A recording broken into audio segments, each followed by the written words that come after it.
Welcome to Kenton's videos. Enjoy the video. In this video, I will explain how to make red hard candy apples. First, gather your ingredients and tools. You'll need 6 to 8 medium apples, wooden sticks, and a reliable candy thermometer.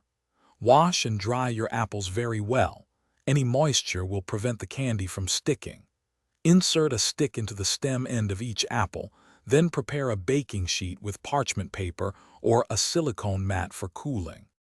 Next, let's make the vibrant candy coating. In a heavy-bottomed saucepan, combine 2 cups of granulated sugar, 1 cup of water, and 1/2 cup of light corn syrup. Stir gently until the sugar dissolves, then add several drops of red food coloring for that iconic look.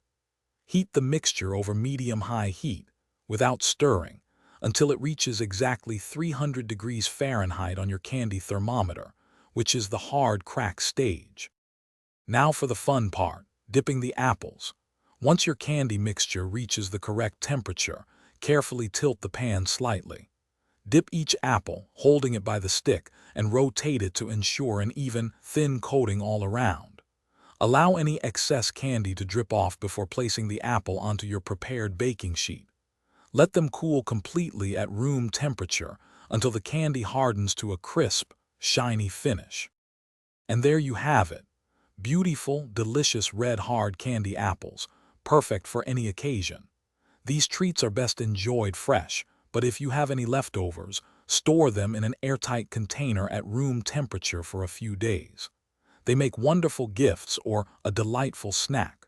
Don't forget to check the description below for a link to little trees, black ice, and other great deals to keep your car smelling fresh.